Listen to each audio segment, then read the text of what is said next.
Hello folks and welcome to part 3 of the Story of Kratos. This one here is part 3, so be sure to check out part 1 and 2 to have a better idea about the story. I am not telling you this to get more views, I'm thinking of you. Now we move to the beginning of the game. After an intro that makes no sense for new players, we start where we left Kratos riding a Gaia and attacking Olympus. The gods of Olympus see the incoming attack and they decided that they won't go down without a fight, so they go down to fight. Poseidon uses headbutt, which is super effective to this random titan, and they fall into the sea. The god of the sea then transforms to a sea horse. He transforms to a seahorse and attacks Kratos.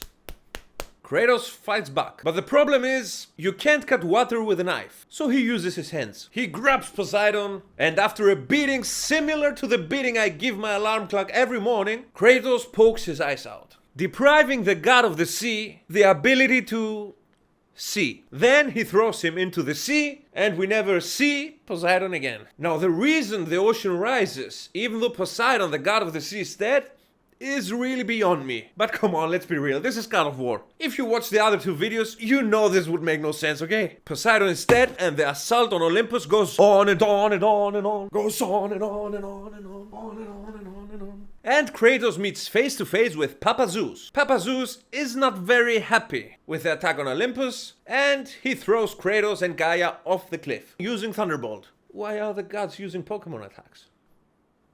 This is the moment Gaia makes the worst mistake of her life. Okay, the second worst mistake. The first mistake being Gaia trusting Kratos to help her. Why is everyone trusting Kratos? She tells him that she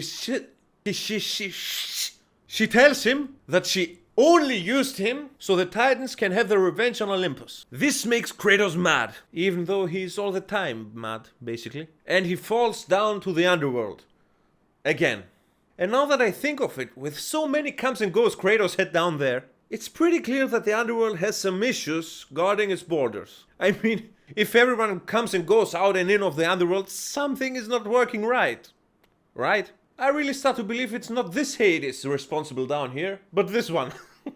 Down here, he meets Athena. Ghost Athena, basically. And she tells him that in order to defeat Zeus, he will need the flames of Olympus! Can we put a flame here late? Okay, we can't. The flames of Olympus! And now something happens to Kratos that blew my mind away. He used his brain. He finds it suspicious that Athena, a goddess, I mean she died protecting Zeus, okay, is helping him defeat Zeus. Remarkable, Kratos! It's the first time you used your brain in all the franchise. And it lasted about 3 seconds, because in the exactly next moment, he says okay and follows her plan. After some walking around in the underworld, he meets Hephaestus, who enjoys a relaxing lava bath. He asks him about the flame of Olympus. The flame of Olympus! But Hephaestus mocks him. Look at this guy, how he mocks others. Look at this face. This is definitely the face of a mocker.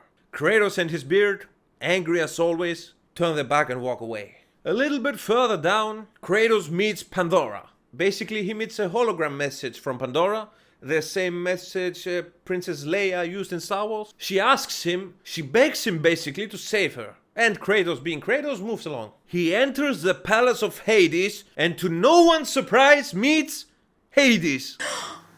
Okay, to one person's surprise, he meets Hades. The ruler of the underworld. In the flesh. And I mean in the flesh because he literally looks like a pile of flesh. Kratos starts to fight. And after removing the super duper chicka bow weapons Hades had, and after removing his mask, shedding light on why Hades always wears this mask, he kills him. Astonishing, he killed Hades. Even Hades is mind blown. Kratos returns to Hephaestus, who for some reason is happy about him killing Hades, and tells him his story. His story full of pain and... Okay, no one cares. The only important thing about this is that Pandora is Hephaestus' daughter and that Zeus took her. And he asked Kratos to bring her back. Another person who asks Kratos for help.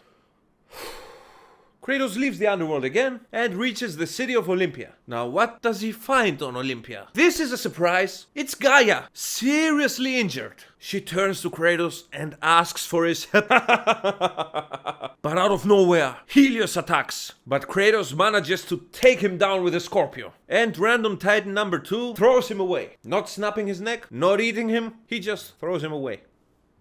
But Kratos, with his awesome Spartan training, manages to find Helios. On the brink of death, Helios unleashes a devastating attack. An attack that will destroy Kratos completely. He calls it the power of the sun. But it's basically a little bit stronger flashlight. The power of the sun. Kratos just covers his eyes, moves forward, grabs him, and removes his head. His headlight, good one. And of course, the death of Helios, the god of the sun, has devastating effects on the Greek world. London weather. After acquiring his new flashlight, Kratos flies up using the wings of Icarus and...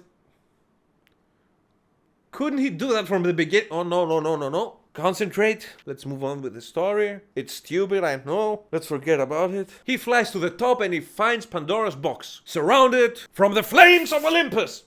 I sprayed my hand. Ghost Athena appears and tells him that the box still contains the power to defeat a god. But as we have realized, it's surrounded by the flames of Olympus. It starts to get annoying. I know I will never do it again. Flames of Olympus. Athena tells him that the only way past the flames is Pandora. Right after the conversation with Athena ends, he's jumped by Hermes and his godly power of running a bit faster than any other person. After some chasing around, he manages to capture him. He cuts off his legs, allowing Hermes to skip leg day, but removing his chance in competing in Olympus TV Dancing with the Gods. He walks away, but is stopped in his tracks by Hercules. Basically by a pile of muscles with the face of Hercules. Hercules is jealous about his brother and wants to turn him into raspberry marmalade. 5 minutes later, Kratos turns Hercules into raspberry marmalade. And after killing Hercules, he goes and visits Aphrodite, the wife of his dear friend Hephaestus. With Aphrodite, he returns to Hephaestus. And we basically have this type of dialogue. Hey Hephaestus, I need your help. Also, I just banged your wife. So, will you help me? Sure, my friend Kratos. So, you have to know that my daughter Pandora is the key to Pandora's box. So you need her to defeat Zeus. But don't hurt her, okay, bro? Sure, Hephaestus. Why would I? It's not like I have serious anger issues. And am blinded by revenge, spreading death to every path I cross. Don't worry, my friend. Okay then, bro. Go to the pit of Tartarus and bring me a special stone so I can make you a weapon. Don't worry, I will not send you to your death and I will definitely not attack you afterwards. Okay, my friend. Wait, are the pits of Tartarus the place Zeus banned Kronos to? Ah, no, don't worry, I would never wanted you killed for banging my wife and endangering my daughter. Okay then. Oh no, it's Kronos. It's Kronos and he is pissed. He's huge. Kratos literally can slip under his fingernail. What can Kratos do against such a colossal enemy? Okay, Kronos is dead. Hey Hephaestus, I'm back. Could it be that you did this so I could get killed by Kronos? No, my friend, never. Let me create the weapon for you. Chicky. Now die, Kratos! And Hephaestus dies. After some riddle solving, Hera neck snapping, and riddle solving again, he finds little Pandora. Together, they reach the flame, and Pandora tries to jump into the flame. Kratos, in a completely out of character move, grabs her. While Kratos and Pandora are occupied arguing, Papa Zeus appears and grabs Pandora. The time has finally come. Kratos versus Zeus. Awesome beard versus stupid beard. Kratos hammers Zeus into a column, almost killing Pandora in the process, but Pandora manages to stay alive. Staying alive. Sorry. And Pandora makes a run to the flames again. Kratos grabs her. Again, he grabs Pandora. And he's not finishing off Zeus, even though he killed thousands of innocents, so he can get to this point, to the point of killing Zeus. And in the only moment with a little bit of feelings in the game, Kratos lets Pandora go. And Pandora is no more. And Kratos is devastated, even though he knows her only a couple hours. He opens the box, and spoiler alert, it's empty. Even Papa Zeus is laughing. That's it. Kratos is furious. I think I don't need to tell you this because Kratos is all the time furious. He chases Zeus, and now it's showdown time. Again, Kratos versus Zeus. Again, awesome beard versus stupid beard. Again. After some Gaia interrupts them, and she tries to kill them both. A move that turns out to be the third most stupid thing Gaia has done in these games. Kratos enters Gaia, literally, and starts to perform a much needed heart surgery. But he didn't manage to finish it because he's interrupted by Zeus. And now, a sentence I thought I would never say. A father and a son try to kill each other right beside a beating heart. Zeus attacks Kratos with everything he has, but Kratos overwhelms him. He stabs him in the heart of Gaia with the blade of Olympus. Gaia collapses, heartbroken.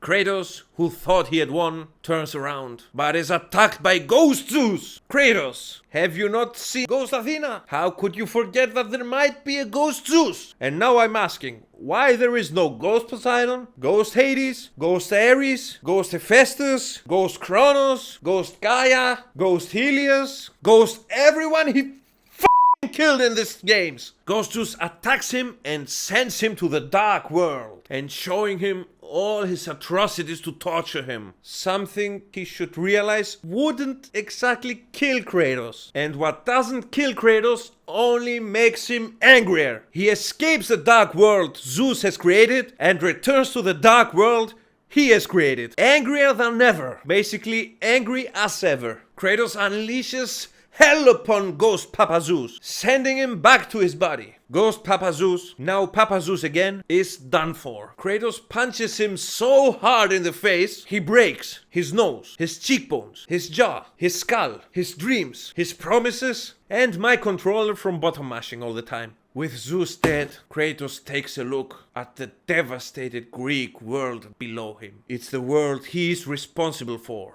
This is what he had done. He transformed Greece to Beijing, basically. Out of nowhere, Ghost Athena appears! What a surprise! And she congratulates him and asks him to give the power of Pandora's box. No one suspected something was not right with Athena, right? Even Kratos suspected it. So if you didn't suspect it, you are more stupid than Kratos. I feel sorry for you. I spit it on my microphone. But the truth is, there was no power inside Pandora's box. The only power Kratos had was the hope Pandora had given him. When Athena realized that Kratos wouldn't give her the power she wanted, Athena did the second most stupid thing in her lifetime. And her after-lifetime. The first being asking Kratos for help in God of War 1. She demands from Kratos. And to everybody's surprise, this is really a surprise, Kratos doesn't kill her. He kills himself, releasing the hope inside him to the world. Athena lost her chance to take the power, and Kratos is no more. Or maybe not.